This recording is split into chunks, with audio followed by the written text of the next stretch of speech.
Hi, Louie. Hey, Gavin. How are you doing?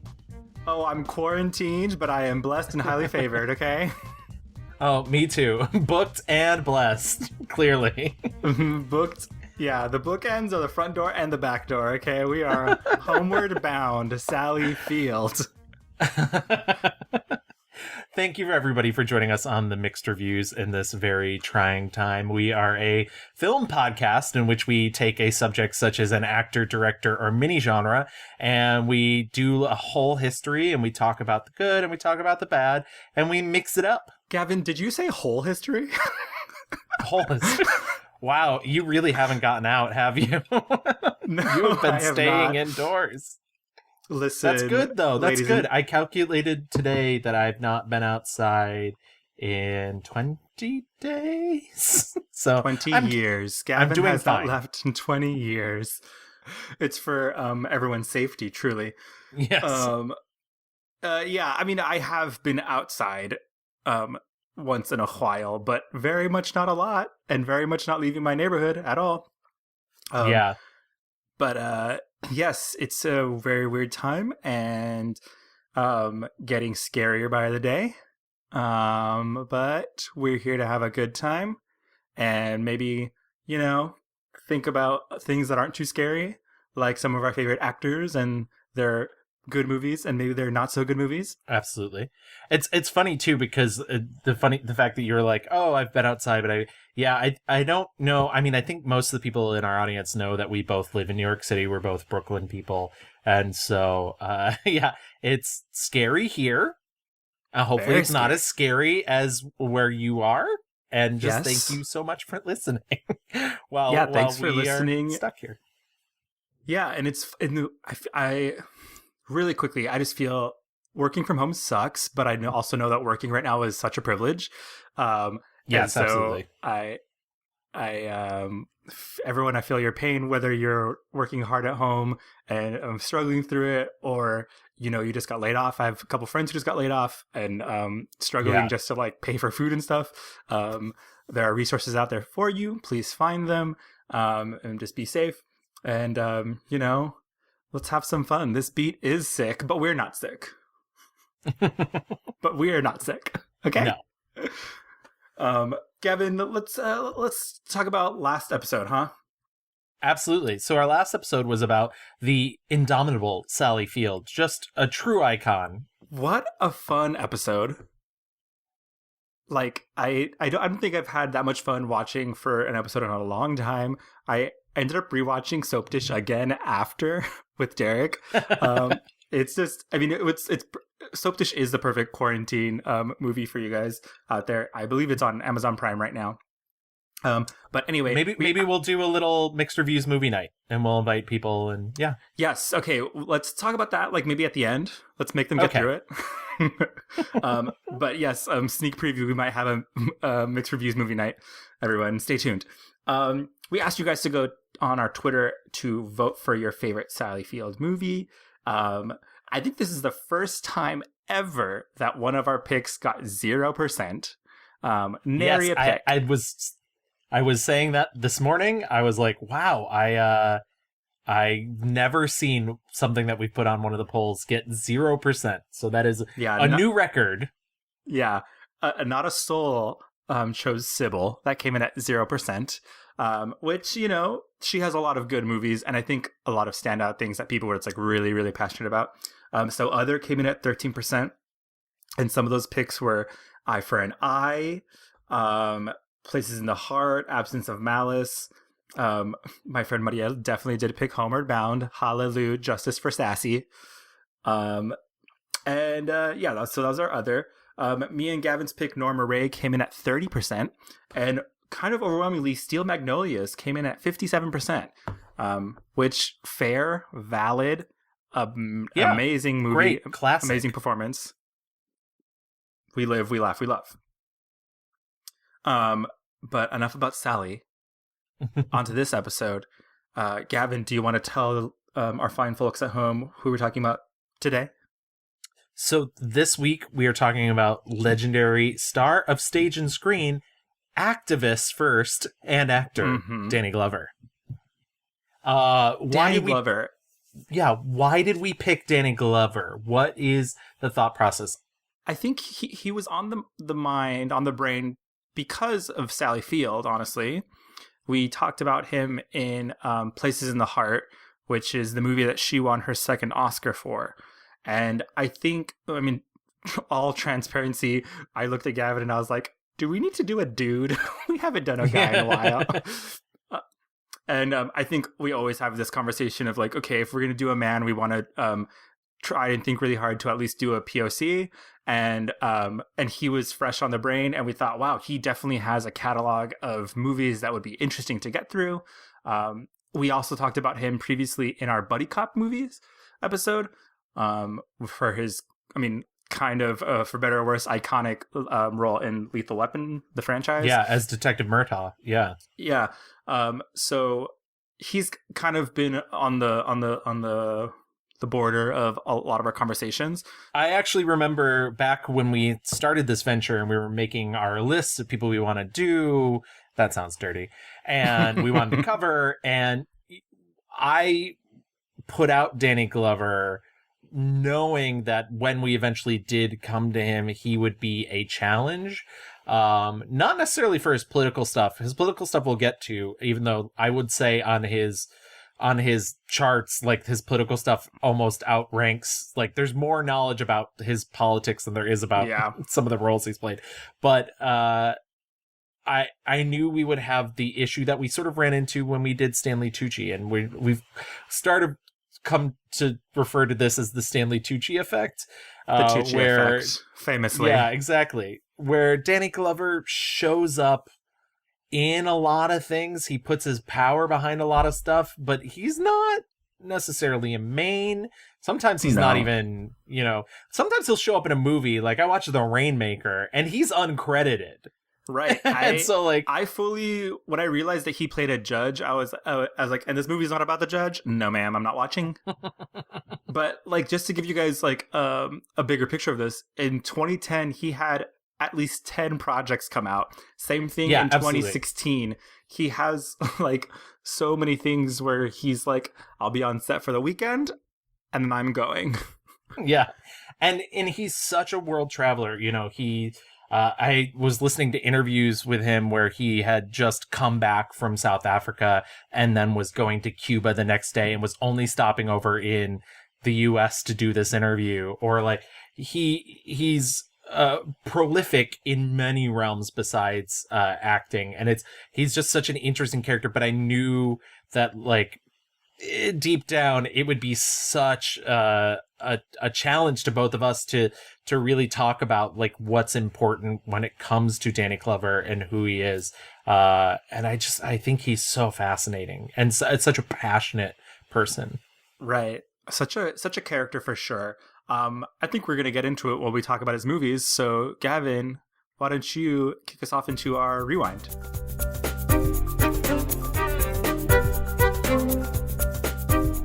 Daniel Lieber Glover was born July 22nd, 1946, which means he is 73 years old. So, not spring chicken, right? But been around the block a bit. He was born in San Fran. That's what they call it, right, Louie? No one fucking calls it San Fran. I will murder. I just know what buttons to press. So he was born in San Francisco. To his parents, Carrie and James Glover, both of which were postal workers, but they were also active members of the NAACP, which is the National Association for the Advancement of Colored People. I know everybody knows what they are, but it's always nice for like the one person in the audience who doesn't know what the NAACP stands for to know what it means. Could be 100 people in the room.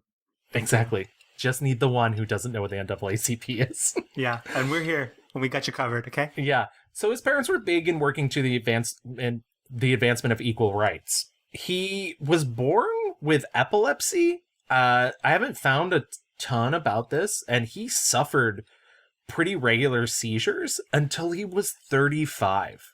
Wow. Which, yeah, I had not known about this before we began researching this. It's really fascinating. He attended college at San Francisco State University in the late 60s. He did not graduate from this college, but it is an important part of his story.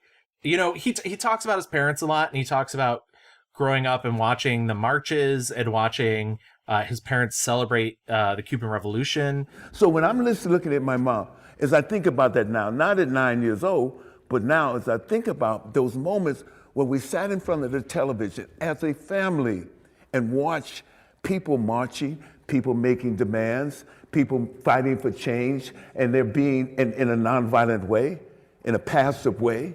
And then those were the things that influenced my early life. And just to give you the idea of his political background, but when he attends San Francisco State University, the FSU, he joins the Black Student Union, and along with the Third World Liberation Front and the American Federation of Teachers, he collaborated in a 5-month-long student-led strike in an attempt to establish a Department of Black Studies at the college.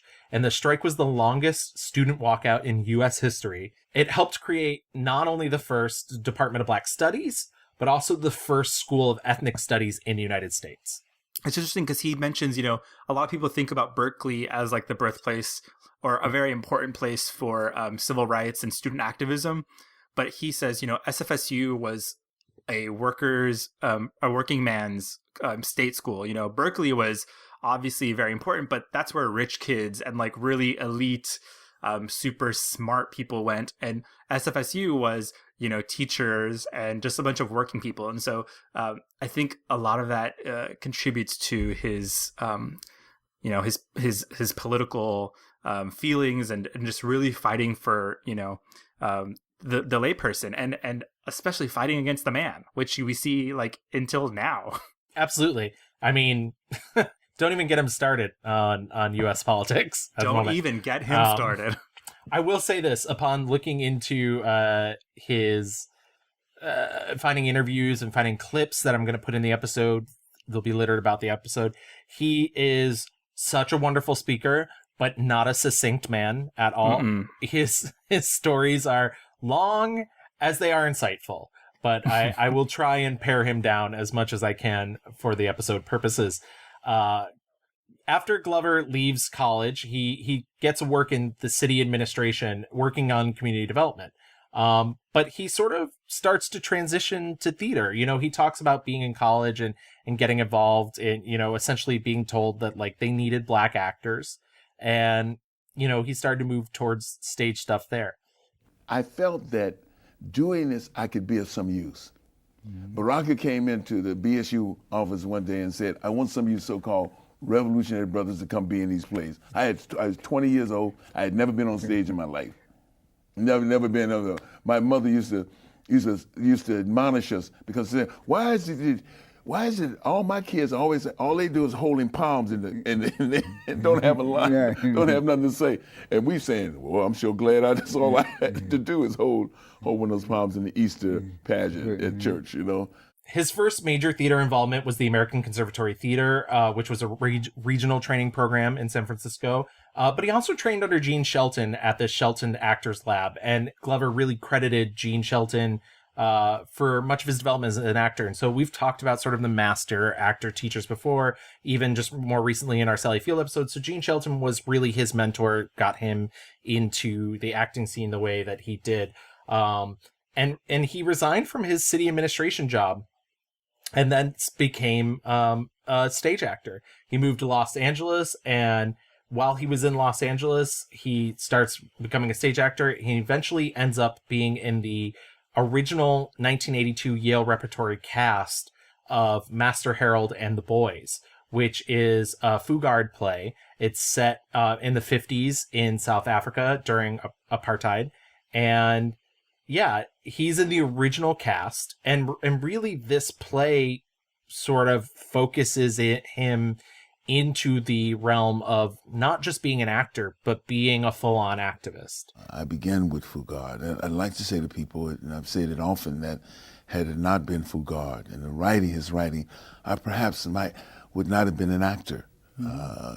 There's something about the work itself, the way in which he tells the story, the way in which he writes, which are beautiful for actors to work with. I mean, he is certainly 20th century version of some of the great, at least this half of the 20th century, some of the great playwrights in America and in the world. Certainly the values of acting, certainly the values of listening, of making choices, are so ever present in his work. And I get a chance now to say what I've always thought what his plays said. What is this dynamic about being a human being? What is it dynamic about change and struggle that is a part of the human experience? It's funny, too, because the play transfers to Broadway within the same year, 1982, which is a rare thing to move from Yale Repertory Theater to Broadway. And Yeah, so so he fast. takes... Yeah, absolutely. So he takes that role on Broadway. And it's actually, he starts doing, some movie stuff here and there. He does an episode of BJ and the Bear, but his very first credited film role as inmate in Escape from Alcatraz, the Clint Eastwood film. I did not see this, Louie. I don't know if you saw this. It's not. No. Yeah. I didn't think so. He's in a movie called Choo Choo and the Philly Flash. It's not until 1984's Iceman that he's really starting to cross over in the mainstream. I saw Iceman. It's not a huge role, but it is an ensemble role. But unbeknownst to him, there was actually a casting agent in the audience while he was doing Master Harold and the Boys. This deep play, as we mentioned before, that play ran for 344 performances on Broadway. Wow. So it was long running, and this casting director saw him and instantly was like, oh, he's my Mose in Places in the Heart. And so he gets cast in his first leading role. Once again, this is like his fourth film. He's done a lot of TV in between. But in 1984, he plays Mose, one of the three leads in Places in the Heart. It must be close to 40 acres out back. I reckon with the right kind of help, you'd make yourself a handsome living just farming cotton. All you need is somebody like me who knows most everything there is to know about farming cotton. Now, I was thinking that maybe I can work around here for food and a place to stay. No, I can't give you any work. I could fix you some breakfast and then you got to leave.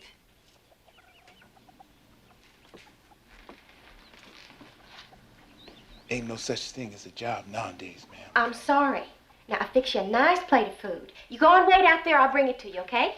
He's like in his 30s already when he does this, right? He started acting late. For other people as well, a lot of times when you think about actors, you think about them. I feel like most actors nowadays even start earlier, but I find most famous actors start late teens, early 20s. Oh yeah, And Danny Glover is not. He's in his 30s already by the time he ends up getting these roles. That's why you always see him in his movies. It's always like, oh, he's always playing like a dad or like some sort of father figure. And it's weird because I think for like mainstream America, you kind of see Danny, no matter what, when you see him, he's like always playing some kind of like older gentleman person. And so when you see Places in the Heart, I remember me and Derek were like, oh my God, he's so young. Like it's it's truly the youngest thing you can see him in a very like prominent role. But even then he's kind of like, you never see him as like a young man. And it's interesting too, because it's a year later after Places in the Heart comes out, and he's already like a speeding bullet. He's off. He's in Witness in 1985, Silverado in 1985, and of course, The Color Purple in 1985. Yeah. And I think The Color Purple is a huge boon for his career. Yeah, I mean, I would even argue like doing Silverado, like, yeah, these are all. I mean, so Silverado especially, that is a movie that they probably wrote for like one black person. There is one black person in this movie, and they cast Danny Glover. Like, it is different. The Color Purple, it's a black cast, but like he's arguably like he's like the male lead in it. Yeah.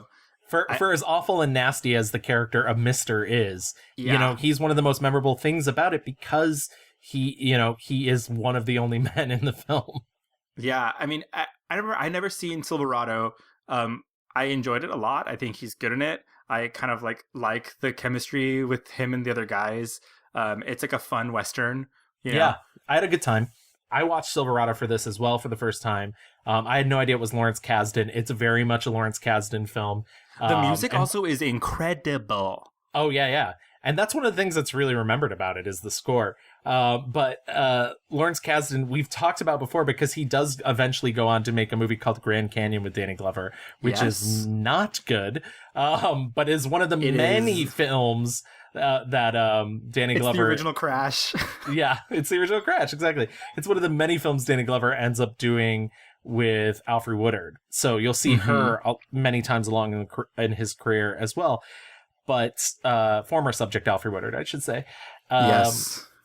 But what's interesting about Silverado is it's very old time. Like it was like watching a Western as if the like 70s revisionist Westerns had never happened.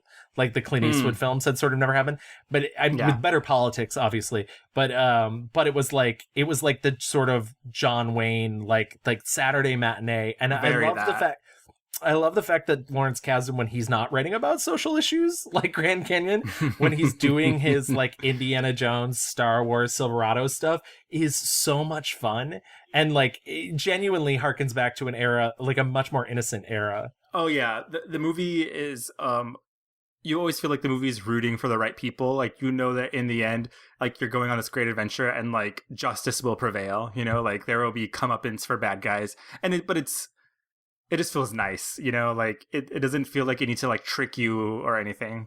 Where's Jake? The Kendricks man got him. Is he alive?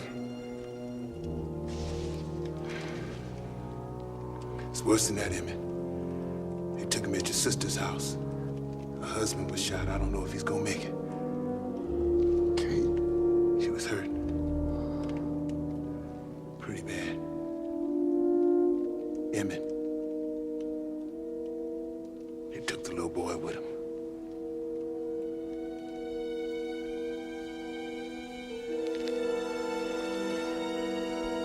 So coming from that, where he's not the lead, he's part of this big cast, and it's only tangentially about like there obviously is a moment where, you know, in Silverado, his father and him, you know, because they are black, have injustice against them, but it's only a little bit of part of that movie. The Color Purple is specifically about these black people, and there's so much trauma and pain in this movie. It's you know, it was the moment. It was that girl, you know, like how many Oscar nominations you get? Like 11. Yeah. I will say that I think the movie is more about the women. I think Oprah and Whoopi are like phenomenal.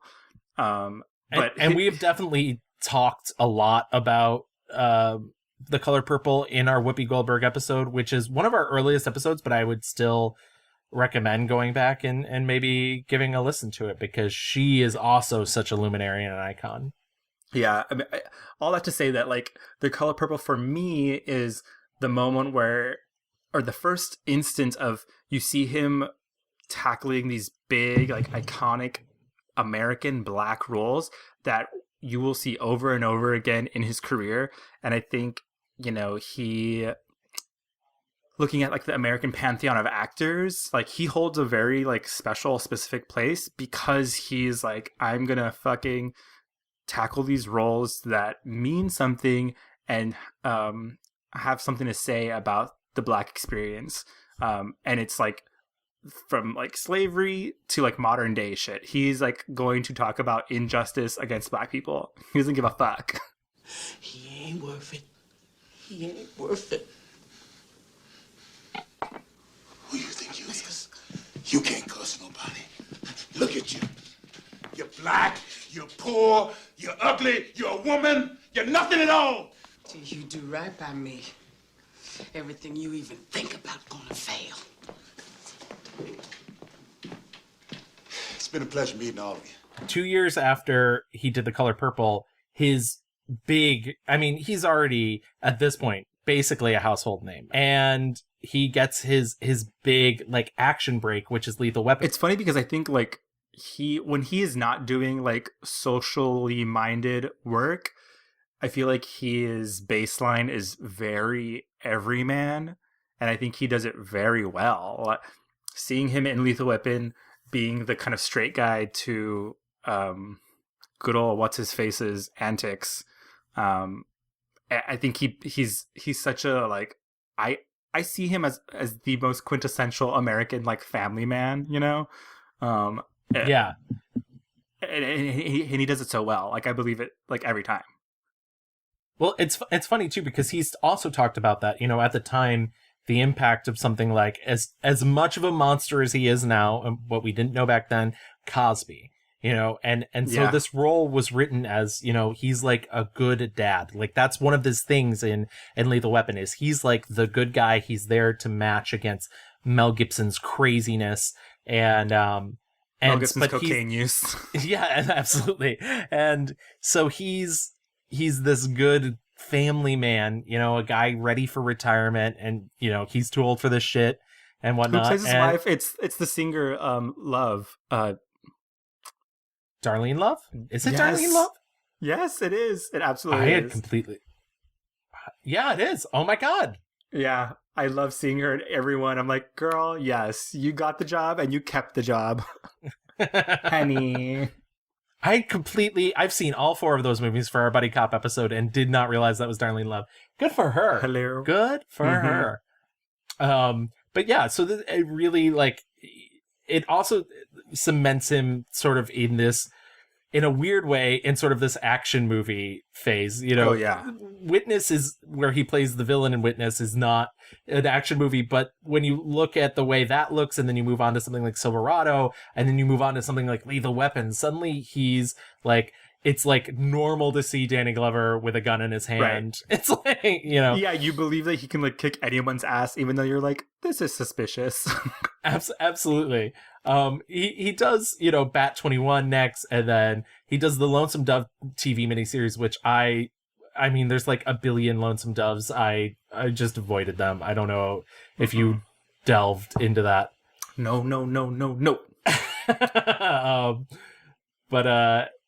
You know, but each of these is an important step in his career because it's really, you know, moving him up, giving him money so he can Yes. put his activism into work as well. And 89, he does Lethal Weapon 2, which I talked about on the Buddy Cop episode.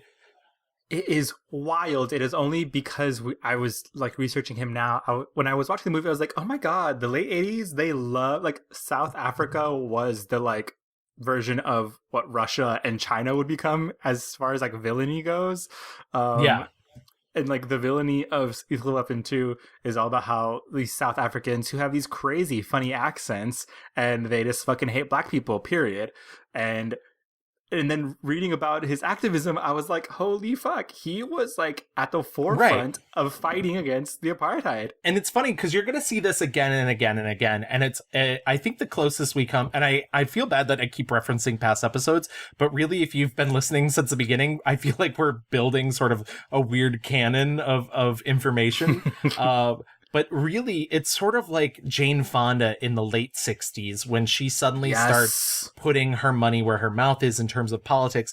And she decides to make her career in the 70s and the 80s and early 90s before she retires from acting all about her political beliefs. And really, even in the things that you don't necessarily think are political, he's finding avenues to play with them. You know, that, like I said, he talks about Cosby sort of remodeling the way people saw black people as father figures.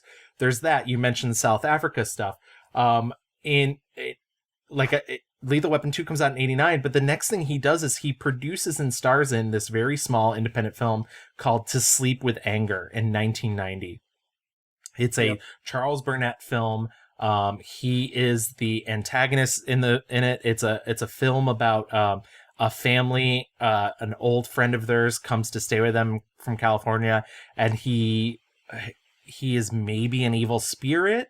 He is maybe I was the gonna say, like, devil y'all ever himself. heard of magical realism? I don't know. Yeah, it is, and it's an interesting movie because it is. There was a review written in February 12th of 2019 that is entitled "To Sleep with Anger is the greatest Black American film ever." It's from thestranger.com. And this author, Charles Mudidi, argues that it is in fact the greatest Black American film because it is a film about Black people where they never feel themselves to be Black.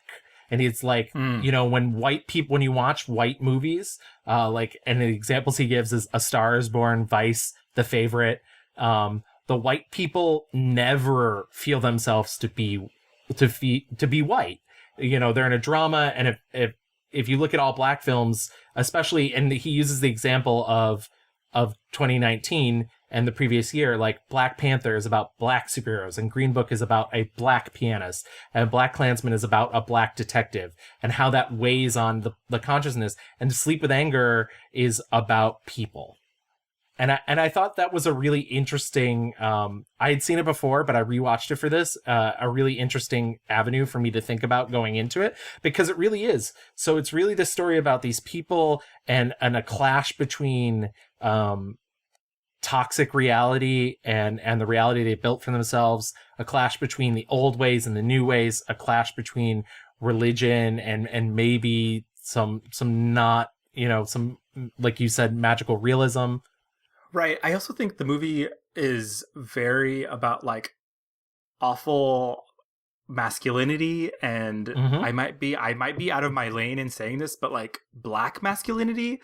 And I think that happens to a lot of POC, certainly in my experience, like Latino male households, where it's like you have to be the macho guy. And I think the character, especially of him butting up against that woman who is like, I am not the woman I used to be. I've found God. She is a badass woman. I can't remember her character or her name, but she says, I'm not going to sing because you want me to sing. I'm going to sing when I want to. And I know exactly who you are. I know exactly what you're trying to do, and I'm not the one. And right. She can see through him always throughout the entire film. Let's get Hattie to sing a song from the old days. She used to keep them Juke Jordans steaming.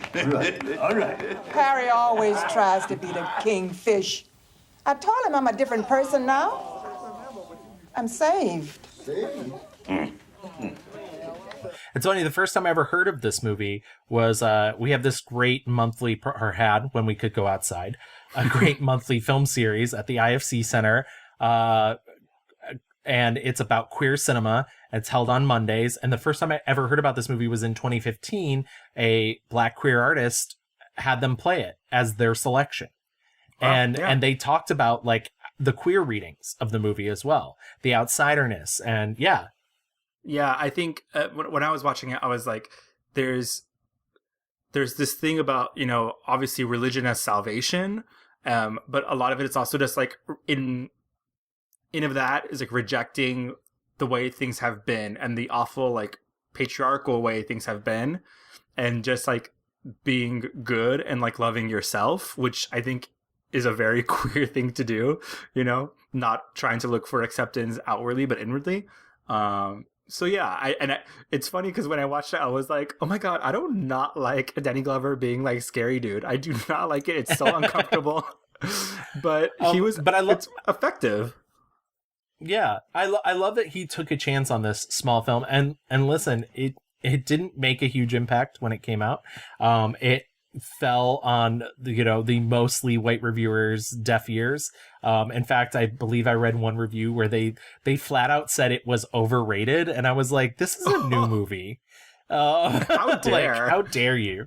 Yeah, you can overrate something that just came out, honey. But he did take his chance, and from there, he starts going back to doing Hollywood movies. He does Predator 2, which I think is kind of a miscast, but okay. The only thing I'll say about Predator 2 is that when I was watching it, I was like, is this movie actually secretly subversive? Because in a world like this is 1990 when Hillary Clinton and co were calling black people super predators. Like, but Predator is an actual predator, you know, like Right. the movie is ridiculous. Like, I'm not trying to say it's a good cinema or art at all, but I think it's a good, like, black people and like people of color are not like actual fucking predators, you know, like, Right. relax. I also think that's a testament to what happens when you start thinking about Danny Glover and how Danny Glover would like you to see his career, is that even in the roles that he probably took for money, you know, and in that movie he's a hero, but you're right, like there is some subversive quality to it. You know, you get this sort of like underlying political message. He goes on to play kind of a secondary villain in the movie A Rage in Harlem, which I watched and it was fun. It's weird because it was written as a comedy and it wasn't made as a comedy. But there's some pretty funny moments. I mean, he plays a gangster who's like in love with his Pomeranian, and that part's pretty great. Same. But there's also a drag queen in that movie. I don't know, a big Kathy, and I was like, that's. I was like, that's a lot for 91. I was like, good for you, 91. Did you watch Pure Luck? I did watch Pure Luck. Pure Luck is also 91. Once again, we mentioned he works. Pure Luck with Martin Short, right? Yes, correct. I had seen Pure Luck many times as a child. I had never watched it. Oh, really? Oh, I saw it the first time, and I was like, comedy. I will admit, the scene where Martin Short gets stung by a bee still makes me laugh. Really? Yeah, that's the one though. That's the one. I might have chuckled a couple times. This movie's a try hard if I ever saw it. Okay. I also forgot that movie doesn't really end. No. It does not. It tries to end like 10 times and then doesn't, and then it's over. We mentioned Grand Canyon, which comes along in 1991. Lethal Weapon 3, 92, because they were just pumping those lethal weapons out. Yeah. But in 93, I feel like it was sort of a turn back towards his political films. I don't know if you saw the film The Saint of Fort Washington. I sure did, honey. I liked it. I don't know how you felt about it. I don't know if this we'll is talk with about Matt it Dillon, right? Yeah, with Matt Dillon. They're both homeless men. He plays Jerry. He sort of adopts Matt Dillon. Matt Dillon is a homeless, I believe. Yeah, Matthew, who is suffering from schizophrenia, and he is he doesn't really know how to be a homeless person, and Danny Glover's whole goal is to open a fruit stand. And I don't know. I really fell in love with these characters. I really liked the message of the film. You know, I thought there was a quiet dignity to the way that they portrayed homelessness in the early 90s, and the indignities of the way that people treat them, the indignities in which, you know, the fighting amongst each other. And yeah, I don't know. I thought it was an interesting movie. I'd never seen it before. Leave me alone, little Leroy. Who the fuck said that? It's Jerry. It's none of your business, old man. Anything reaches my ears or touches my eyes is my business, Leroy. Man entitled to give away his goods if man wants to. Now, he nothing to you. What you butting in for? He's something to me. Your relative. The fuck you mean here, relative? You full of shit. My son. He white. You talking skin tone? You motherfucking right I'm talking skin tone. What the fuck you think I'm talking? Skin tone means shit, little Leroy. He blacker than you, matter of fact. It's my son. Name's Matthew. Come on, Matthew. We gotta go now. You've seen enough TV. Okay. It definitely. I don't think there are a lot of movies like it, and I agree that they give a lot of. I don't know. It's hard because there are certainly a lot of homeless characters in the movie who they do give a lot of dignity to, but then there's also a lot of characters.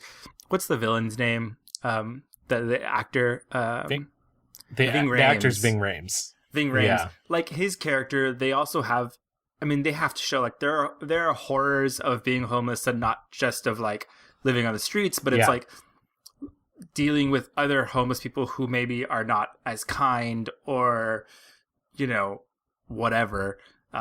It's a tough movie. It's not a fun movie to watch by any means. Yeah.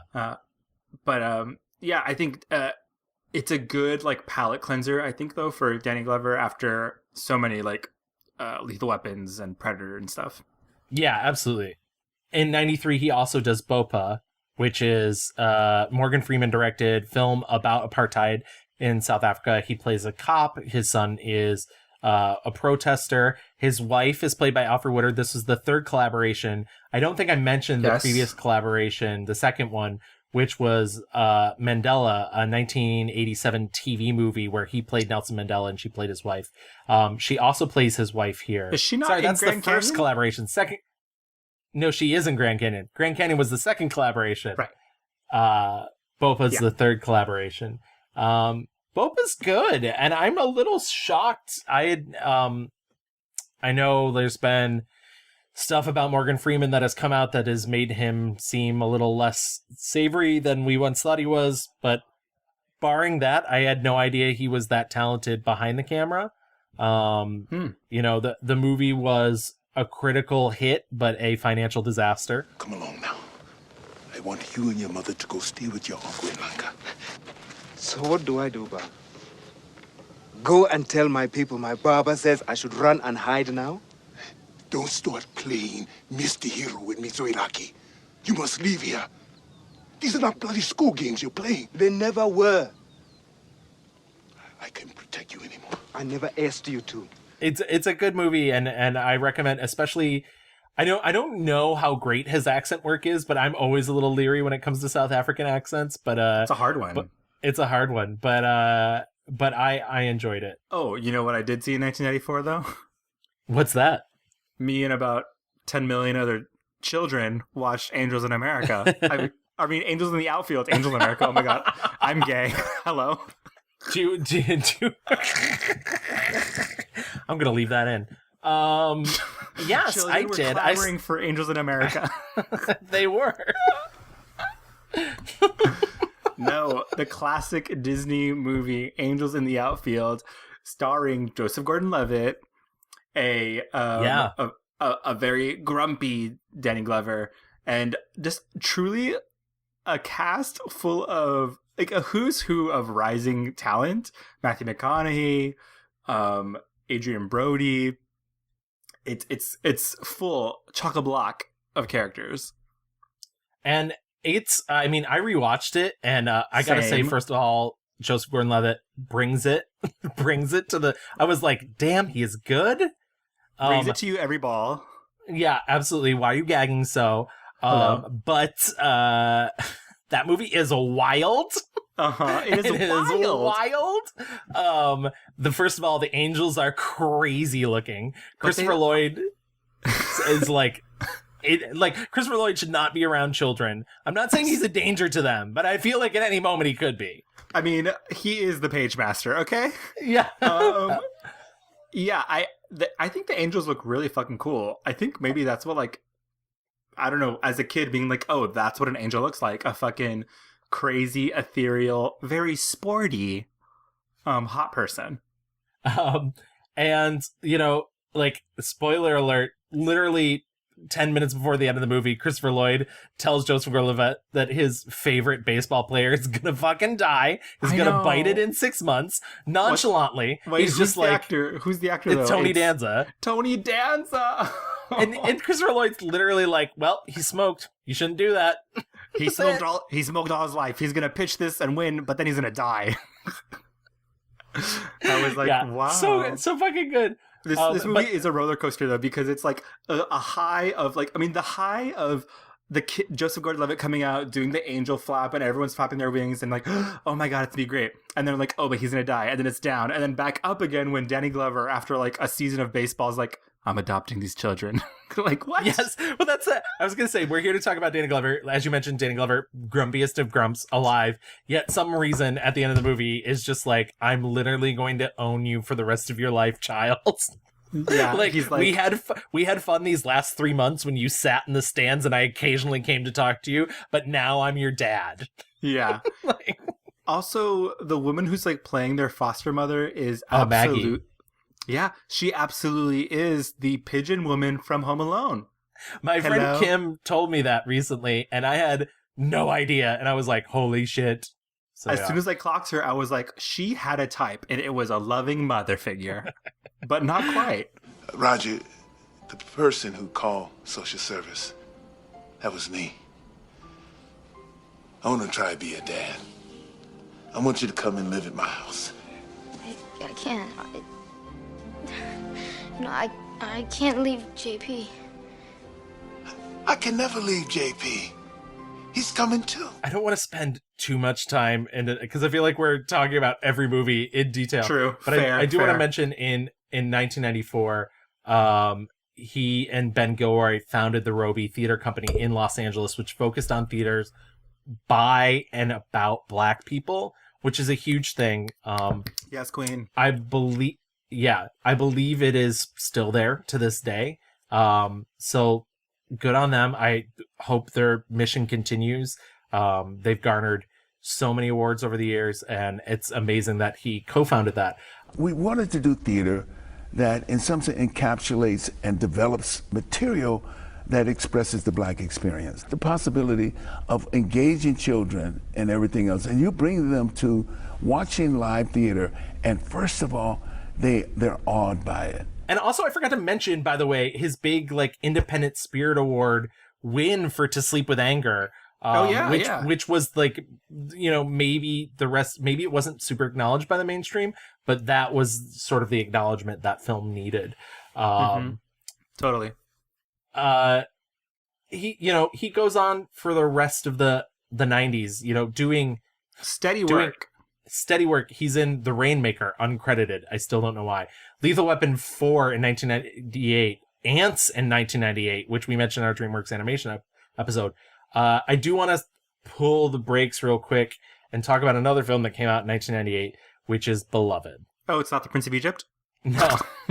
Though he is Jethro in that. Because, No, yeah, we have to talk about Beloved, though. Toni Morrison wrote Beloved, and it's one of the great American novels of all time. Absolutely. It's a novel that many people thought was completely unadaptable. Oprah Winfrey read it, and she said she couldn't imagine it being made without her and Danny Glover. Yeah, she could just see. She snatched those rights before it was even published, I think. She got the rights early. Yeah. And it's I understand why it was thought as unadaptable. It's a hard film. It's a film, on paper, it's a film about a woman who's haunted by the ghosts of the daughter that she killed rather than have her be re-enslaved while she was trying to escape slavery. Off paper, it's a film about racism. It's a film about rage. It's a film about denial, and past sins, and trauma. So much trauma, shared trauma. Yeah, it's a hard film. It is not by any means an easy film or an easy story, and I get why people might have thought it would be unadaptable. She gets Jonathan Demme involved. He is white, but that's okay because he's awesome. But he is also, Academy Award-winning director. So, and I think he brings a real, as artsy as you can get in the mainstream quality to it. He brings some of the stuff that he brings to all his films. He brings the direct address, it the feels angles. Very haunted. The angles are crazy. I remember I had not watched this movie before. Had you watched this before? I actually had seen most of it. I don't think I'd ever seen the full thing. No. So this was my first time. Yeah, I never seen it. I've never read Beloved. I did not know what this movie is about. I only knew about it in the way that it's kind of like a punchline, It was a very big Oscar-y, buzzy movie. It kind of fell flat on its face. It was kind of a commercial disaster. I mean, it made money, but not as much as, The Color Purple. Exactly. And that's sort of the crazy thing is it made money. It's one of those things where I often go back to Waterworld where, people think of Waterworld as this huge disaster because it didn't make its money back right away, but Waterworld was also number one for the first 2 weeks that it was out. So like, it's hard to be like, this movie is a disaster when it's so successful, but you're right. It was not thought of as a success. It was pulled from theaters. Jonathan Demme, I believe, was quoted as saying, Disney pulled it from theaters so they could put Waterboy into more theaters. Which I think is kind of suspect and not maybe very truthful. But they did pull it from theaters quick because they were going to try and do an awards push, and it did, like you said, it didn't succeed in its awards push. Right. I think like because Oprah was involved, because it is a story about, historical Black significance, it is automatically going to be compared to The Color Purple, and in that sense, it did not, rise to that level. I think Beloved is a very hard watch. I think, it's a very different movie. I mean, Steven Spielberg is like a very classic American filmmaker. Yeah. And so it's an easier, even though it's very traumatic and hard to get through, like The Color Purple has a lot more emotional satisfaction. Beloved does not have, a lot of catharsis in it. That's a really good way to put it.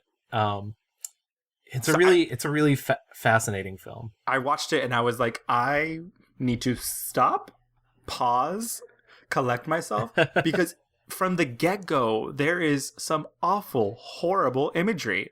And I'm not just talking about like the depiction of slavery, which I've already talked about in previous episodes, but like to animals, and it's just ugh. But all that being said, it showcases truly like what Oprah is able to do as an actress. I think the performance of her daughter Denver is genius. Such a good actress.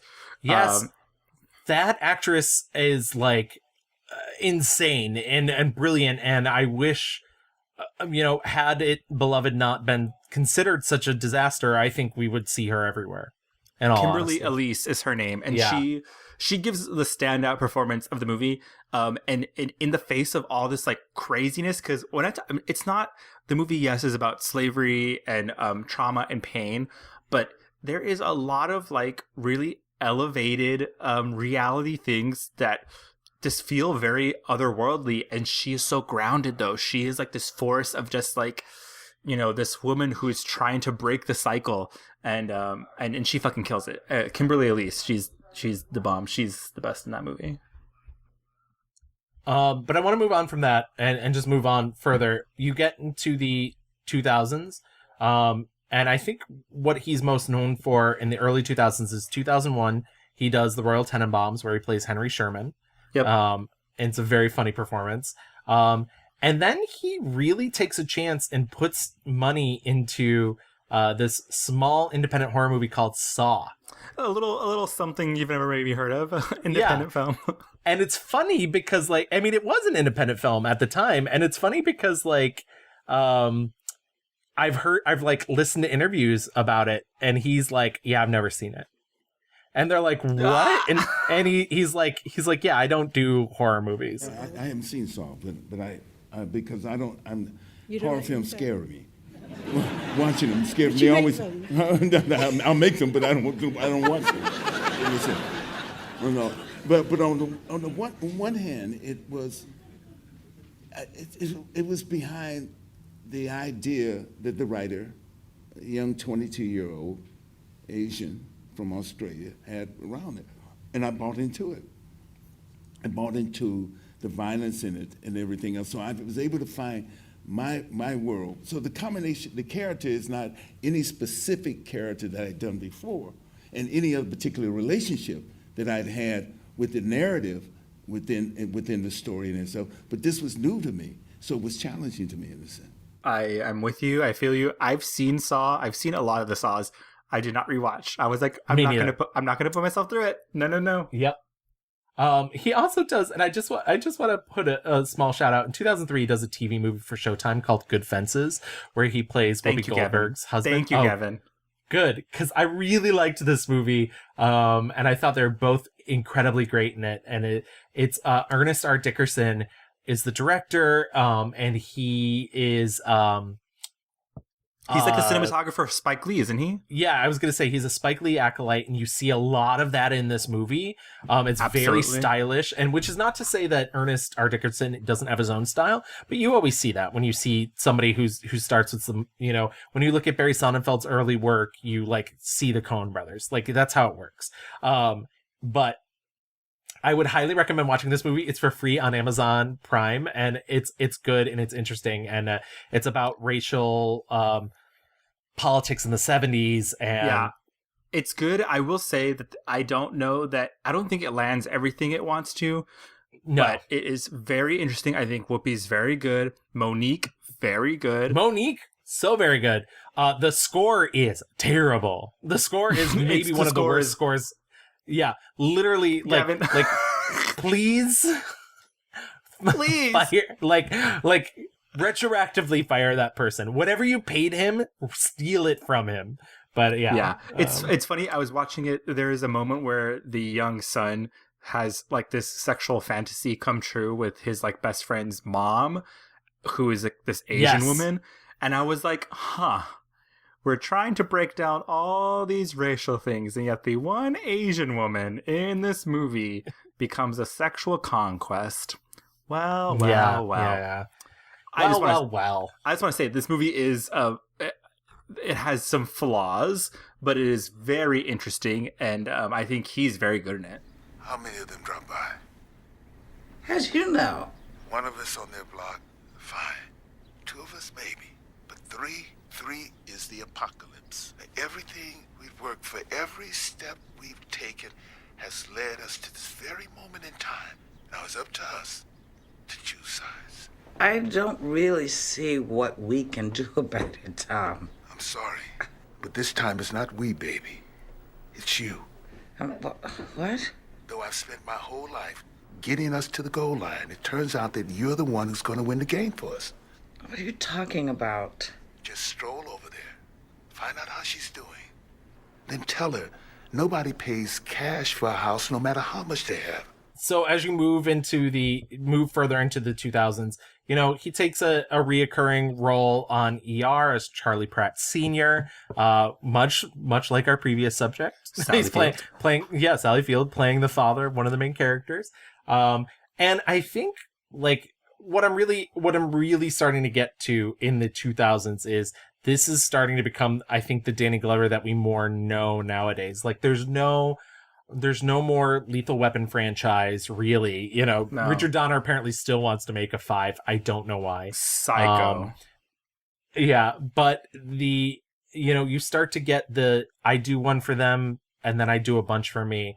And bunch. And the thing is like a lot of these are still black focused or politically motivated films because he does do Dreamgirls, but then he does, a bunch of smaller films, or he does something like Shooter, which is like very much a Hollywood sort of action movie, but has like a political message about how like the entire political system is corrupt and everything. And it's not a great movie, but you see why he did it. He does, Honey Dripper for John Sayles. I saw Honey Dripper. John Sayles is the director of Passion Fish. So we brought him up before. Be Kind Rewind for Michel Gondry in 2008. He does the TV series Brothers and Sisters. Yes. He plays the recurring role of Isaac Marshall. I don't know if I didn't watch that show, so I don't know much about. I watched every episode, but I do not remember. Excellent. I thought you might. That's the only reason. It was my drunken days as an undergraduate at a women's university, so who knows what happened. The only reason I brought it up is because I thought you might remember. But he does Blindness, which is a movie I hate, and we've talked about it twice before. We've talked. We will never be rid of this movie. No, literally not. Blindness will haunt us till the end of days. And then it really starts to become, he starts doing low budget things. He does Night Train. He becomes an executive producer on this small film called The Jeremiah Bridge, which is the first African-American directed film to ever be shot in Japan. He does 2012, the Roland Emmerich disaster movie where he gets to play the president. I think that's the only reason he did that movie. Also, he plays Tandy Newton's father, and I was really Crazy. I was really disturbed because I had just watched Beloved and she had fucking raped him, and I was like, oh no. When you realize that the child in Beloved is Tandy Newton, you're like, ah! Yes, it's she almost is. too much. By the way, sidebar, so good in Beloved, and I think she's honestly I think she's sort of a butt of a joke for that role because she plays essentially what is a malevolent. Yeah, she plays a malevolent spirit disguised as a mentally challenged person. Yes, but like we said, hard movie. Just real quick on 2012, I watched it. It's fucking 2.5 hours long. I wish I could get those hours back. And also, Roland Emmerich is such an awful, his films are filled with people that you hate, just so that when they die horribly, and which they will die horribly, you don't feel bad. And nothing is more manipulative than that, and I hate it. She got you, girl. She got you. She got me. I said, no, ma'am. No, thank you. He does the unnecessary American remake of Death at a Funeral at 2010. Yes. And literally from there, it's 5 to 6 movies a year. And it is the Nicolas Cage of Black America. He kind of has become that. But like I said, a lot of these movies come with, a message or something political that he wants to talk about. You take a movie like The Children's Republic, which I'm sure is a movie that would never be made here. It's by Flora Gomez. He's an African filmmaker. It's a movie about child soldiers. It's on Amazon Prime for free. I think it's on a lot of other, it's on Tubi for free. The thing about a lot of these movies that I've come to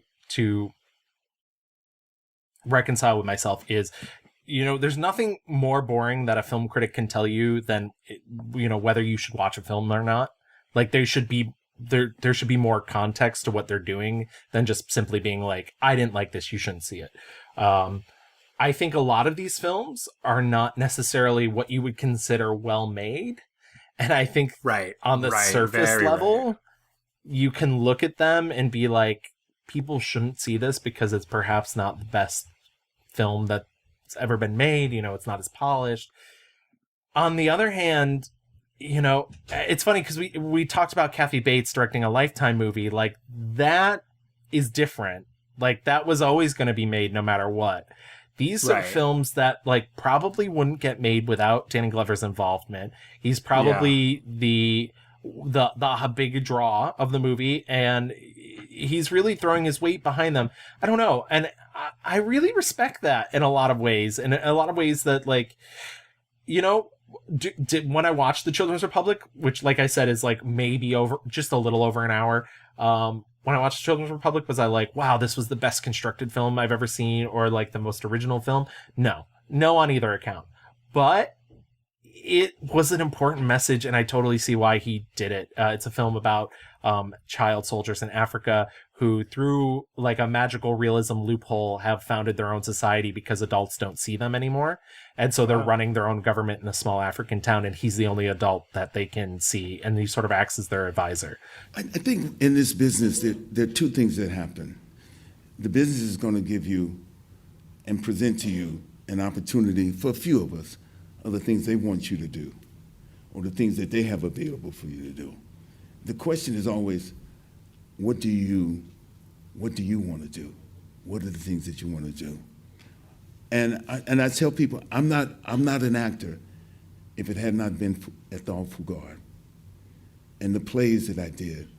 This is what I want to do. I'm not going to always get a chance to do what I want to do in front of a camera, but I can facilitate the things that I wanted to do behind the camera or as a producer, whether it's films and the idea. I've always wanted to do films in Africa.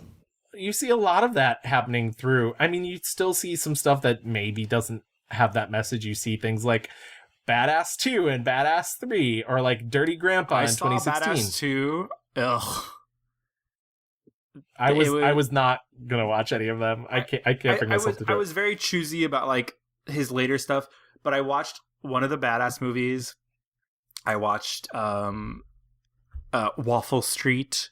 I watched Waffle Street, which once again, like, I got what the message like, was, like, kind of an anti-capitalist message, but it looked like it was made as a an industrial safety video. Like, it had all the filmmaking of that. All I can say about Waffle Street is that I'm very glad that the hot guy from One Tree Hill is working. Which is so funny, because I kept, like, I never watched One Tree Hill. My point of reference was the woman who played his wife, as I was like, yes, I was like, oh, that was one of the pretty girls from the revival of Dallas. Yes, I bitch, if you don't think I looked her up, okay, she is a Latina woman, okay. Yeah, I was like, She's I've great. seen her in lots of Spanish-speaking films. Anyways, all that to say, he definitely is. I mean, I don't know. Is he just making money to, like, you know? Because to this day, he is being super political. Like, during this time, right. He is out there fighting for, like, you know, the nation of Haiti. He is out there, you know, right. talking shit about Barack Obama. He is, you know, fighting for Bernie Sanders. He is just doing a lot of things. And I'm gonna wrap that up in a moment. But I do just want to cover the last bit of his films. It's only it's only within the last, like, 2 or 3 years he's decided to start doing bigger films again. And, you know, he does roles in things like Sorry to Bother You, which is still kind of a smaller film but plays to a larger audience. Sorry to Bother You is still very political, also very Bay Area. Yeah, absolutely. Old Man and the Gun with Robert Redford, which is also political and in a way, shape, or form. Last Black Man in San Francisco he did last year.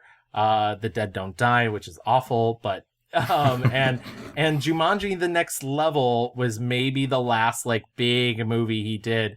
But, like, there was that one's purely money driven. I think. Money. But enjoyable.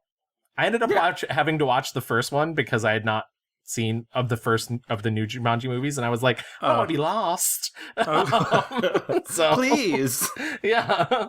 But yeah, so that's sort of where he's at in his career now. And like we mentioned before, you know, he does stuff sort of in his political career, and that's sort of what drives him. But I do want to mention, because we are talking about his political stuff, well, real quick, on a personal note, he married Asake Bomani in 1975, and they have a daughter named Mandisa, who was born in 76. Him and Bomani divorced in 2000, and he married Elaine Cavaliero, I might be pronouncing that wrong, in 2009.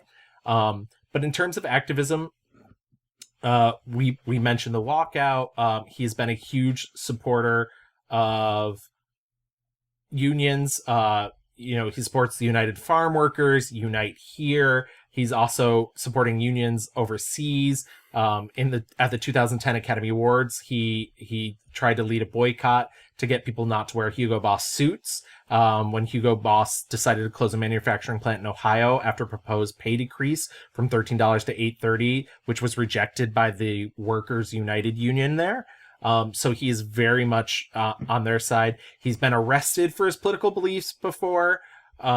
He very outspoken against George W. Bush. He was supporter of Prop 7 in California, which is not Prop 8. Don't get it twisted. Please. As you mentioned, he's called out Obama he's an equal opportunity. You know, he didn't think Obama was left enough. He is a supporter of Bernie Sanders, as you mentioned. International, I mean, as I've said, there's more stuff about his political activism online than there is about his movies. Right. I was just going to say, there's a lot about his politics that I think you mentioned, there's a lot written about him. He's very outspoken about his politics. He, you know, it has in the past been kind of friendly to Hugo Chavez, who is the dictator of Venezuela. he has said, that he, in a lot of different ways, in a lot of different places, he has very controversial beliefs. I'm trying to be very vague because I just don't know enough about all of it. No, and I think that's the way to be as well too, because like I've listened to so many interviews of him and I've read so much stuff, and I still don't fully know either necessarily what to say. And I did worry about this because it is a bit of a political minefield, but Right. I think he does. I think for a certain facet of people growing up in the time that he grew up, especially being a black person, he decided to study the politics of the world. I do think he is, for the most part, a very educated man when it comes to the politics of other countries. He sort of made himself a student of the world in a way that, like, we were both born in the United States and we have our own ethnocentric biases. Yep. And I think he has freed himself of a lot of that, for better or worse. So he has a very different perspective on, what is politically relevant and what maybe isn't.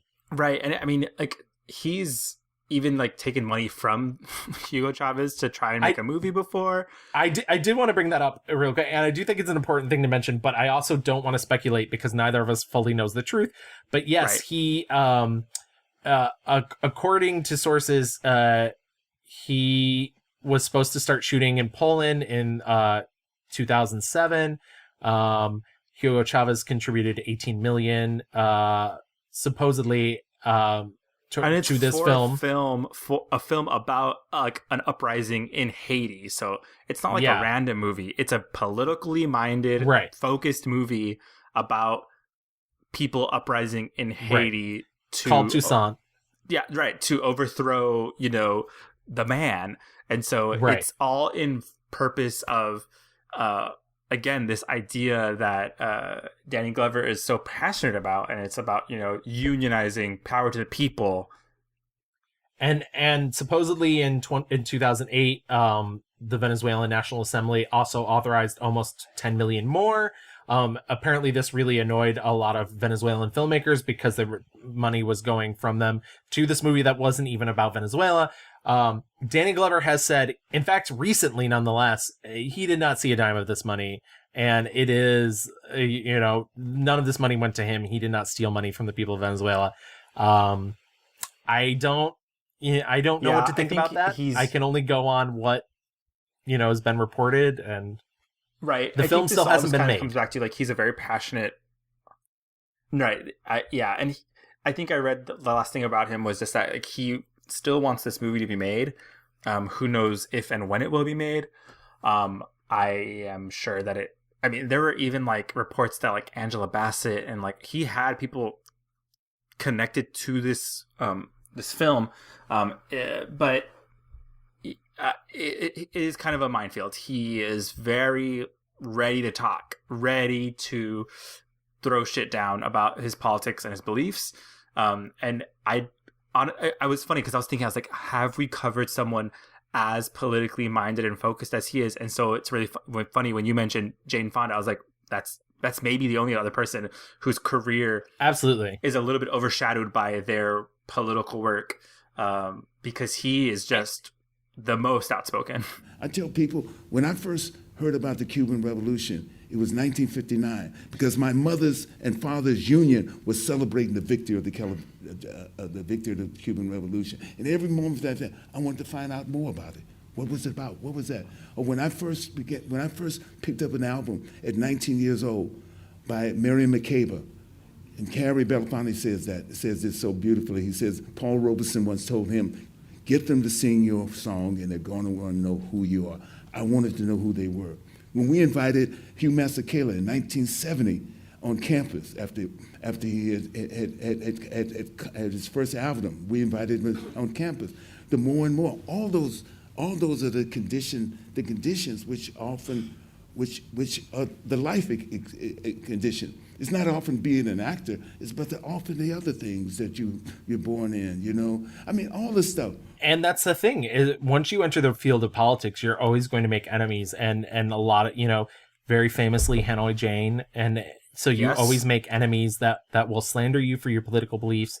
And I think the most important thing to take away, because there's so much stuff, and like, you know, Black AIDS Institute, the Jazz Foundation of America, he's everywhere. He has a Medal of Friendship from Cuba. So like, he's been everywhere, and he's gotten all these awards, and he speaks out, and his whole thing is about continuing to protest, continuing to try and make life better. But it's always going to be difficult to talk about because you're always going to find someone who disagrees with you, regardless of, yeah. Listen, like, I think, you know, it's the whole Bernie Sanders thing of like, yeah, Cuba has really great, you know, healthcare, but like the awful things that happened to that country because of the dictatorship are fucking real and cannot be overlooked. Same with Hugo Chavez, you know, like it's a very touchy subject. And all I will say is I think Danny Glover is passionate about workers and human rights, but it's sometimes very easy to get caught in the mud of like, yes, these countries do have that, but also have dictators who have been awful and killed people who have fled to the United States to be free from that. And that cannot be overlooked. And with that being said, you know, we are here really not to fully talk about his political career, but it is such an ingrained thing into his acting career. But we are here to talk about his acting career. So I think that really sort of covers our rewind. And we've gotten to where he is nowadays. So why don't we move into our picks? And we'll start with our 1-star reviews. Can I tell you that for all of the movies he's done, for all of the cheap things that he's made, for the stuff that you would not consider A-grade material, this was so easy for me. This was so easy for me to pick out a 1-star review. And I think he would agree. And I think he's on my side on this one. Okay, hit me. My 1-star review is 1997's Gone Fishing. Gavin! That is my 1-star review. Well, I mean, it's the worst. I am so shook. It's because there are so many bad things. I'm going to just handle this real quick. Please. Oh, there are so many bad things. Well, I think what this boils down to, and I'm gonna describe to you in a moment, but this was a movie made for wide release, and like you can forgive like some bad filmmaking, some maybe bad acting, you can forgive all that stuff in a cheap movie because you kind of know it was made by Scotch tape and passion, right? Right. This was not. Yeah. This was made by not this one. No. This was made by Buena Vista Pictures. If you know anything about Buena Vista Pictures, it is Disney. And I just the real quick log line is it's Joe Pesci and Danny Glover, and they're fishing enthusiasts, but they suck at fishing. They suck at everything. Absolutely. You also have to understand this is post Dumb and Dumber, and there were a lot of these buddy comedies that were coming out where the characters were becoming stupider because the big film companies thought that that's what people wanted because Dumb and Dumber was such a hit. Essentially, the plot is, and it's very loose, so Danny Glover plays Gus Green, Joe Pesci plays Joe Waters. Ugh. And they're two fishermen, and they're like going. They live in Newark, New Jersey, and they're going down to the Florida Everglades to go angling. They promise to be home by Thanksgiving. Capers ensue. They get involved with a criminal, a British con man who like steals their car. You also find out he's a murderer, which casually gets brought up later. They also run into these two women who were conned by this man, played by Rosanna Arquette and Lynn Wheatfield. And it just goes on and on and on from there. And it's one mishap after another. And none of it is funny. And clearly 90% of the dialogue was improv because almost all the dialogue between Danny Glover and Joe Pesci is like bad improv where one of them says something and the other person just repeats it. And then the other person repeats it. And then the other person repeats it. What's wrong with us anyway, Gus? I mean, we work hard. We got great families and kids, beautiful wives. We work hard. We go to church. All we like to do is fish. We don't bother nobody. Yeah, we're lucky, Joe. Why does everything go wrong around us? Because we're lucky, Joe. We're lucky. Yeah, you said it all, Joe. We got great families. We got kids. Wives love us. You know, we go to church. We work hard. All we do is want to go fishing. Yeah. I never thought of it like that. Yeah, but that's good. We are lucky, huh, We're guys? lucky. We're lucky. Yeah.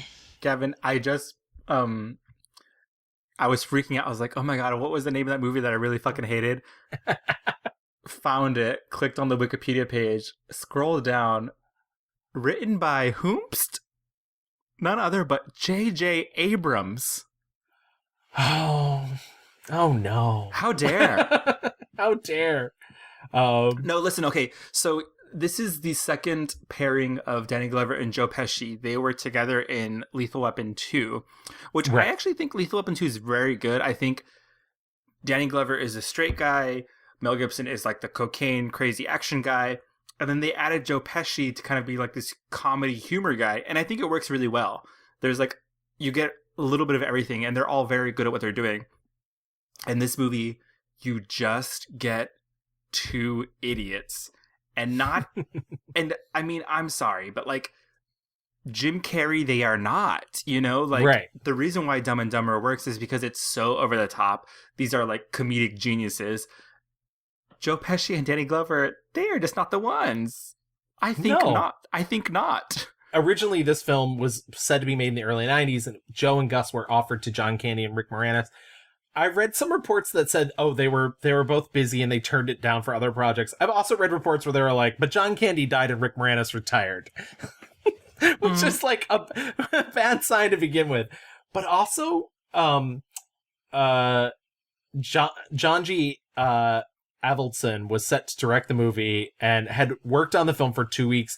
Disney didn't like what he was doing, so they fired him, but still had to pay his $2 million salary, and then hired Christopher Kane to replace him. So, like, this movie was already bleeding money to begin with. And then on top of all this, to add insult to injury for this bad, terrible movie, and Danny Glover has admitted in interviews he did this movie solely for money. A stunt woman died. A stunt woman died for this movie. What the fuck? There's a scene where a boat is made to jump a ramp, and it landed on top of her, and her husband and father-in-law were also injured in this accident. Fuck. I hate that so much. Like, this movie is not worth anything. Certainly not anyone's life. Holy shit. That makes me so sad. In the book Red Lobster, White Trash, and the Blue Lagoon, Joe Queenan, the author of that, says that he was so embarrassed about Joe Pesci that he'd been known to wait outside cinemas showing the film and give customers their money back on behalf of the American Celluloid Retribution Society. Holy shit.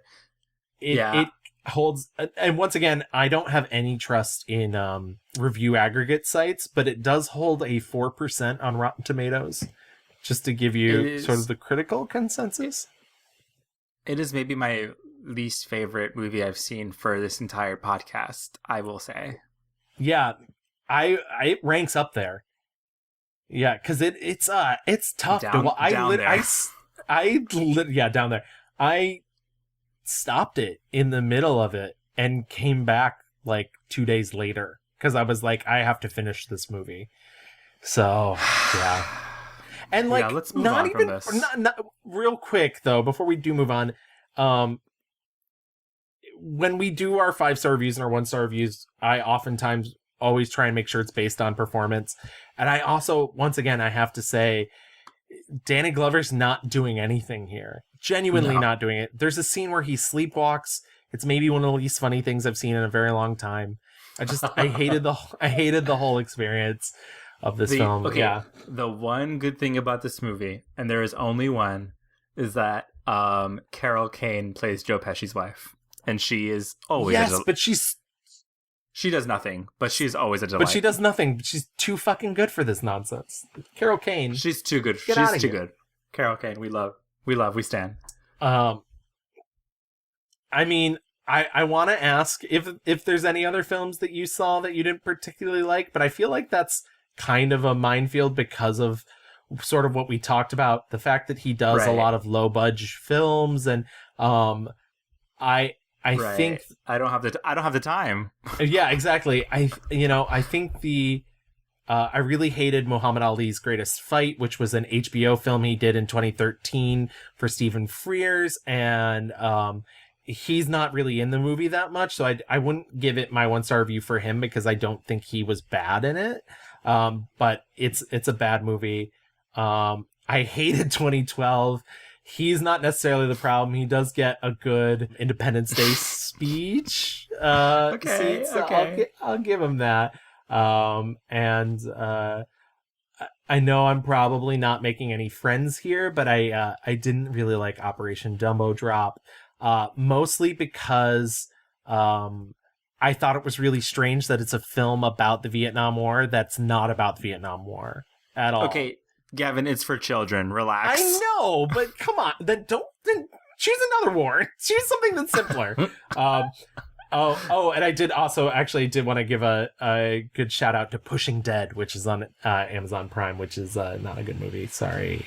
The only thing I can say is that he was in Proud Mary, my least favorite movie, my 1-star review in 2018. In 2018, I meant to watch it just because I know how much you hated it, but I didn't. I didn't because I kept you in my heart, Louie. Thank you. That's the biggest disappointment of all. Proud Mary. All right. Let's move on. Yeah, let's move into our 5-star reviews.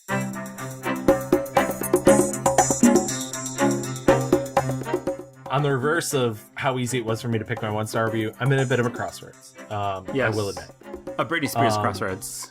A Britney Spears crossroads. I think if I can talk about the other one, I'll feel better about picking this one. So I think my favorite performance, I have to say, is 1998's Beloved. I know that's probably controversial with you because you did not seem to enjoy it as much, but I think there's something about his performance because there's so many layers to the character that he's playing in the movie. I think there's something to his character of Paul D, who is both attempting to grapple with the sins of slavery, a life in which he spent subservient to other people, and the process of becoming a full person. He said in this one interview about playing Paul D was like being a child that's learning to say no for the first time. Beloved is about finding the self. What does it mean to find the self? A baby finds itself when he says no for the first time. Yeah. A baby finds itself no. When he says, This was about that. It's the most important journey and part of the healing process is dealing with the issue of slavery. Part of my country's healing process, if it ever gets to it, is dealing with what slavery was and what it did to me. And I thought these men and women who came out of this horror, the most courageous people I ever met. And that's really what this character was, this man who is so late in life realizing that he has a destiny and he has control of the things around him and the people he talks to and the people he meets. And he's put in this situation where he runs into an old, friendly, person, Sethi, who from his prior life they're both on the same plantation together. They're both free now. And he starts this relationship with her. At the same time, there is guilt and there's pressure, and some of it comes in the form of a poltergeist that's in her house, but other of it comes from the life that they led together. When he finds out what she did in murdering one of her children, rather than having that child go back into a life of slavery, he leaves. He can't take it. It shatters his new reality that he's built for himself. I put my babies where they'd be safe. Didn't work though, did it? You boys gone. You don't know where. One girl's dead. The other can't get further than the yard. How did it work? They ain't at Sweet Home. School teacher ain't got 'em. Maybe there's worse. It ain't my job to know what's worse, Paul D. It's my job to know what it is and to keep my children away from it. 'Cause I'd rather know they had peace in heaven than live in a hell here on earth. So help me, Jesus. What you did was wrong, Seth. I should have gone back there. Took my babies. Back to Sweet Home. Yeah, there could have been a way. Some other way. What way, Paul D? You got 2 feet, Seth, not 4.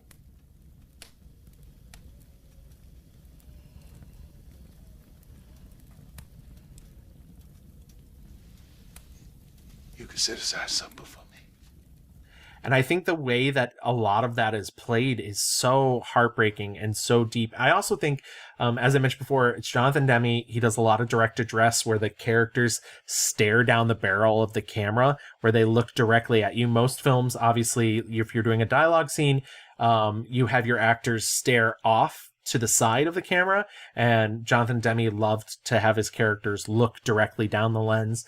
And I think you see such a soulful person in Paul D's eyes, such a person that is longing for what we would consider a normal life.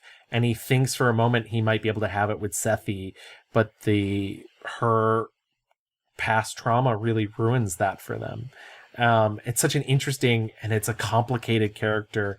In a film of complicated characters, he has to be both very stereotypically masculine, but also really sentimental and loving and fatherly to Denver, who's not his own child, suspicious of Beloved, and yeah, it's a complicated performance, and I think he found a way to navigate a lot of that. And plus, lastly, Oprah, I don't know if it can be said enough, because I think, as you mentioned, Beloved has kind of become this punchline. Part of it was also Oprah was this talk show host. She was a TV host. She is so fucking good in Beloved, and she really lays it out and lays it bare. And I think she's such a warming scene partner, such a welcoming scene partner. And I think, I don't know, I think that made it easier for him to adapt and receive what she was putting out in the film. So I would give her some of the credit too for helping craft that performance that he has in the film. Okay, but first of all, Beloved, First of all I want to say is that was very beautiful, Gavin, and I loved every second of you talking about Beloved and his performance, because I think you're absolutely right. And what I'm thinking of is he's talked about how his roots trace back to the South, and it reminds me of Sally Field and how she has said that her roots trace back to the South, and that they both have been called upon in their careers to play these characters in the South, and all of what that means. I think we see that in a very different way in Sally Field's Steel Magnolias, and I think we see that again here, not only in Beloved, but in a lot of his movies where he is a person who is having to deal with the circumstances of being a black man in the South in that specific time. So I think you're right. I think you're totally right. My reaction to this movie, and I think most people's reaction to this movie, is it is hard to get through, period, from the beginning. And so it's even hard to even take in the performances, I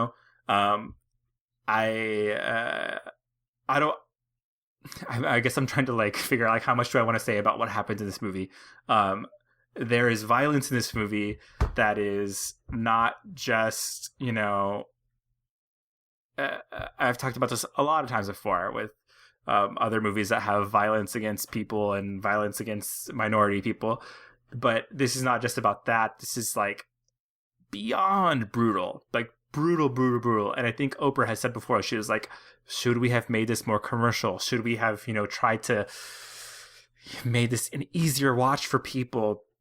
But we didn't do that. And she's talked about how she felt like a failure. She felt into this depression after this movie came out. But all that being said, it should not diminish what, as actors, they were called upon to do and what they did do. Because I think you're right. There is a lot. I think I always think about how much pain it must be for a modern actor to step into the role of someone who's having to deal with slavery or the trauma or PTSD of slavery for entertainment. That's fucking awful. Like, you know? Right. And yeah, I think Beloved is just not the easy white person movie to like be like, oh yeah, slavery was bad.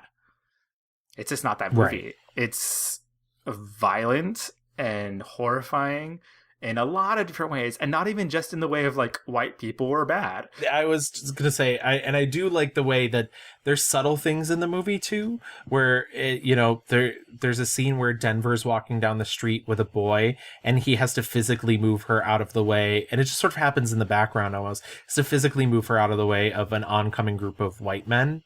Who are just clearly not just going to like walk through her. And I like that there's stuff that the movie's conscious enough to like comment on, that like the racism is ingrained. It doesn't matter that these are free people now. They will always be lesser in the eyes of these white people. I don't know. And I think the movie is very smart. I do agree with you. It is not an easy watch. However, if you are looking at it and you're like, oh, the runtime is what's keeping me away, because it is an almost 3-hour film. I mean, so is the fucking last Avengers movie, so like if you can sit through an Avengers movie, you can sit through Beloved based on runtime. But you're right. It's not easy. It is really difficult. And it's you do sort of have to steel yourself.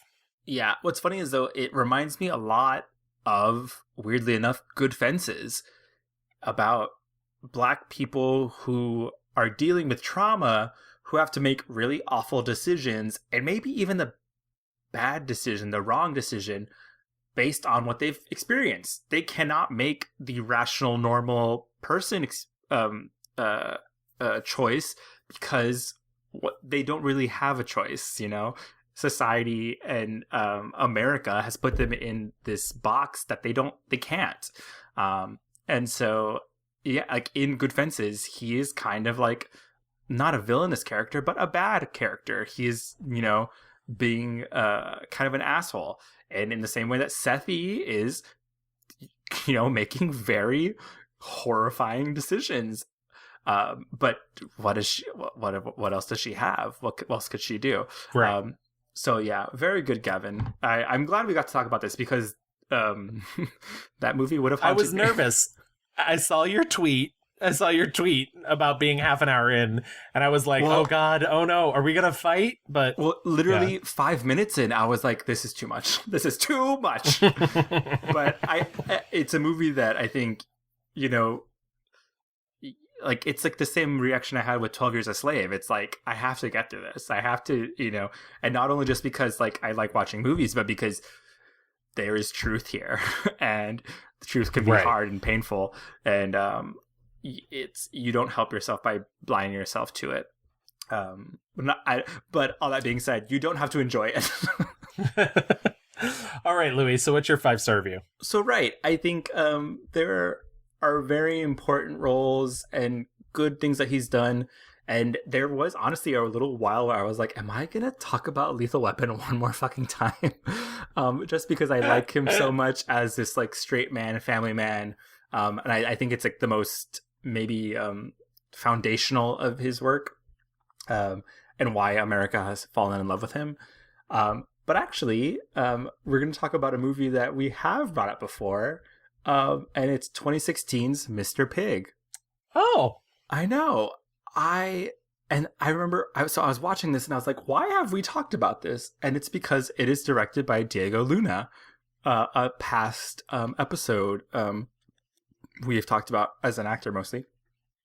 And it's funny. So I watched a bunch of his old stuff, and I thought, a lot of his like politically minded stuff where he's so passionate, Beloved, The Color Purple, all these movies where he is clearly, even Places in the Heart, Mr. Pig, I watched as kind of like trying to just catch up what he's been doing in the past, in the very recent past. And so Mr. Pig is a 2016 movie directed by Diego Luna, also starring Maya Rudolph. And it is maybe one of the most quiet but effective uses of Danny Glover. I think a lot of these movies, like from 2010 to now, he's often cast as like crotchety, angry old man who can like maybe do the thing, maybe he can't do the thing, but it's some version of that. And Mr. Pig, he is a man who is fully realized. He has passions. He has dreams. He's a pig farmer, and he's going to Mexico to sell a pig to one of his father's old friends. I think his old friend's son. So like they have like this kind of familial history. And in the hands of Diego Luna, I think it is maybe one of the most respectful depictions of Mexico that I've seen. There's a lot of stuff that I think a lot of American filmmakers would just be like, Mexico's fucking crazy, like, and they don't do that. I know you saw it for Diego Luna's episode, right? Yes. I have not gone back and listened to that episode in a long time. And I think I perhaps didn't love it. I didn't rewatch it for this. But I think I was talking about it more from, it was very clear it was a first film for me. And right. I did not love Diego Luna's direction. And so perhaps I wasn't watching it from the angle of acting. And so that might be my bad. So, but I'm going to let you talk about it some more. So I think I was just so taken with, I was like, Danny Glover still fucking has it. And it's maybe because Danny Glover isn't the kind of actor that is going to take material and elevate it. Like, he really needs like good material to go there. And I just supremely enjoyed watching him and Maya Rudolph as a father-daughter duo. Dad, it's me, Eunice. Open up. Door's open.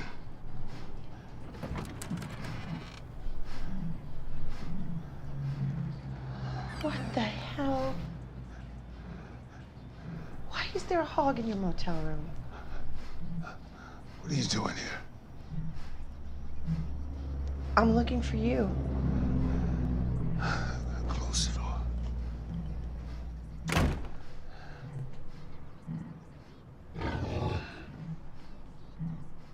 Is he sick?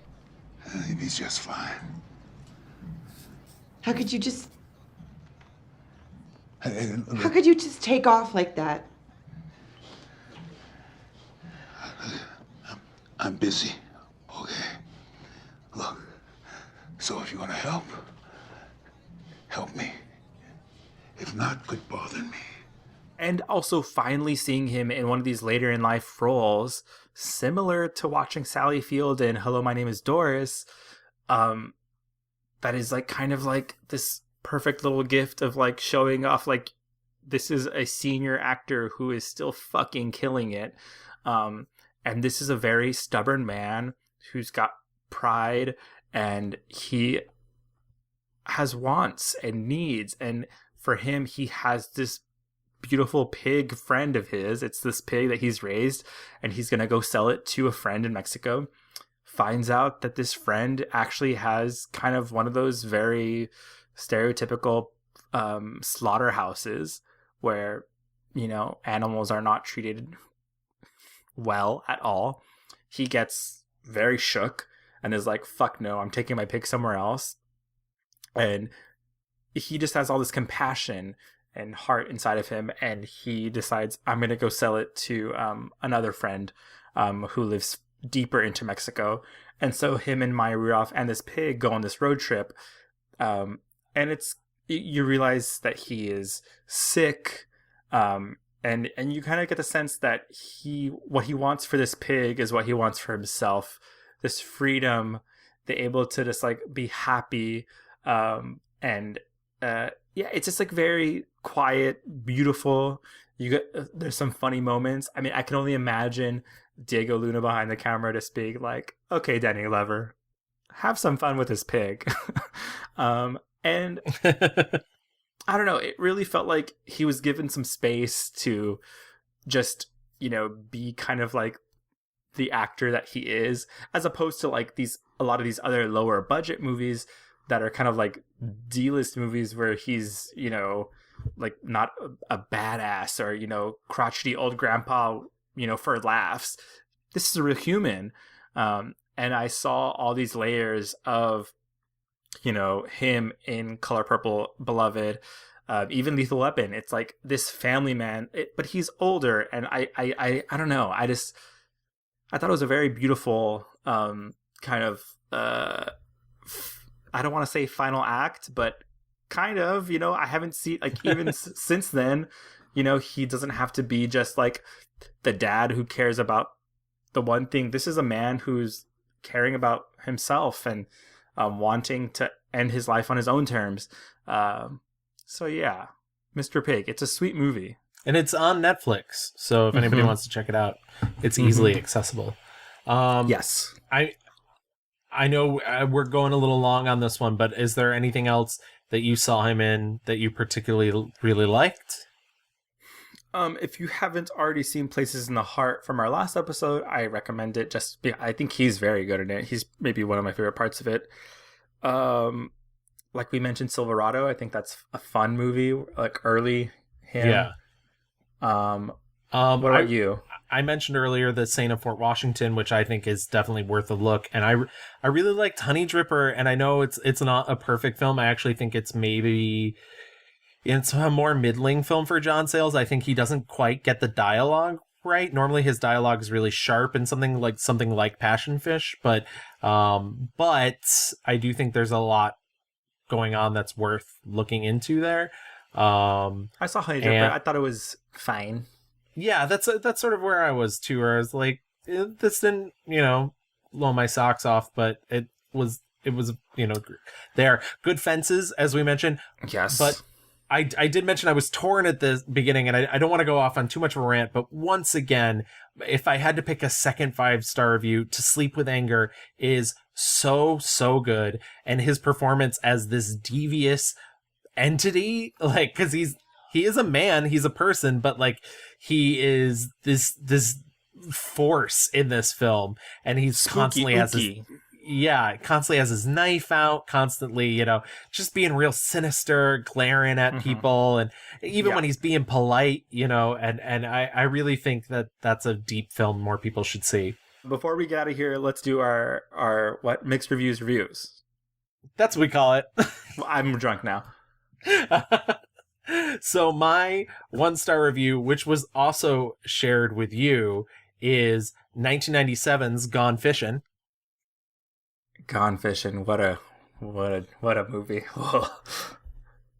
What a movie that exists in the world. And my 5-star review was 1998's Beloved.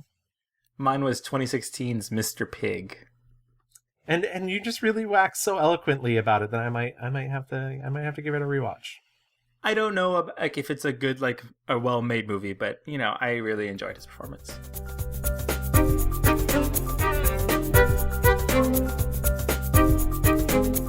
Okay, so now we're in our fast forward, and honestly, like we've mentioned before, Danny Glover does not stop working. Yeah. And so he's just, there's so many things listed as to what might come out, what might be the next thing. Yeah, and it's a lot of stuff, a lot of, he has this movie called The Drummer that's in post-production, Killing Winston Jones, which has apparently been completed, which looks like it's a film with Richard Dreyfuss and unfortunately Danny Masterson. Ooh, don't act with Danny Masterson. But, he has other things. He's rumored to be in this movie called The Ninja He Will Rise, So yeah, there's you like know, there's a lot of D-level franchises. I think the Ninja is one of them. Yeah. I just don't know where his career is going. I don't know. He certainly does not give any fucks about Hollywood and being a quote unquote prestige actor. And like I said, in the last year, we saw him. We saw more of a turn towards the Hollywood stuff again, just for a quick second between Jumanji: The Next Level, The Dead Don't Die, Last Black Man in San Francisco. Admittedly, the last two I just mentioned are both independent films, but they had major crossover appeal. So it's interesting to see where he goes and what he puts his clout behind, because at this stage, that's really what it is. It's really like Danny Glover deciding what he's going to put his name on and see if it draws anybody. And I kind of love that. I kind of like that he's just doing whatever he wants to. He's also just, in his 70s now. I don't expect him to be in, a lot of big budget, flashy movies. He certainly has his pile of fuck you money. He can do whatever he wants. He has so many NAACP awards, Image Awards, that he, he's racked them up. The only thing I will say, and I feel like I say this for a lot of actors, is he's only really, in terms of big stage performances, ever done Master Harold and the Boys. As I mentioned, 1982 original Broadway cast. He also came back to the play in 2003 and played the role of Sam instead of Willie, which was the role that he originated. But I would love to see him do something else on this stage, because really that's the big thing. And we live in New York City, and someday Broadway will reopen, and maybe he'll get a chance. God help us, please. The last thing that I've seen him do was Last Black Man in San Francisco, and it's, you kind of can feel the creakiness of him. Kind of same thing when I saw Mr. Pig. And so, it'll be interesting to see what he's got left in the tank. But he is a prolific man. He's given us plenty of amazing performances, plenty to the canon of Black American film. And so to that, I say thank you, Danny Glover, for your work and service. And we are just blessed and lucky to get whatever else he decides to give us, because we don't deserve anything else. Absolutely. So that brings us to the end of Danny Glover, which I think was a good and complete episode. But if you want to contact us online about any of our previous episodes or this episode, you can contact us on Twitter at The Mixed Reviews. You can also contact us on Facebook. Just type in The Mixed Reviews. If you want to email us, you can email us at reviewsmixed@gmail.com. We're also on Instagram, _mixed_reviews. We have a bunch of bonus video content that Gavin makes. They're excellent. And you can listen to us anywhere. We're on Apple Podcasts, Spotify, Stitcher Radio, Google Play Music, iHeartMedia. And if you listen to us on Apple Podcasts, and I know I say this every episode, but please leave us a 5-star rating and a review. If you review us, it helps get the word for the podcast out, and other people can listen to us too. And we get to expand our little film family here. Our little film empire. Thank you so much, everybody, for listening. Louie and I are going to go talk about what our next subject's going to be, and then maybe we'll have a couple other surprises. You never know. Yeah, we never know. We're gonna really try hard to work on a Mixed Reviews watch party situation. Watch Twitter, please, closely. We'll have some options for some movies. We'll do a little Netflix party and play. Who knows? Just kidding. But thank you guys for listening. Stay safe out there, and we will see you in 2-ish weeks. Bye-bye. Bye, everyone.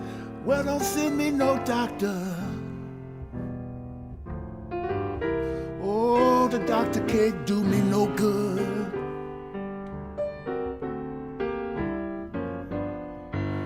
Now, don't you send me no doctor.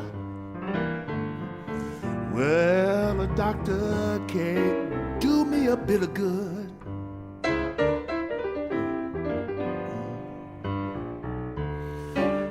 See, it's all my fault. I didn't do the things I should.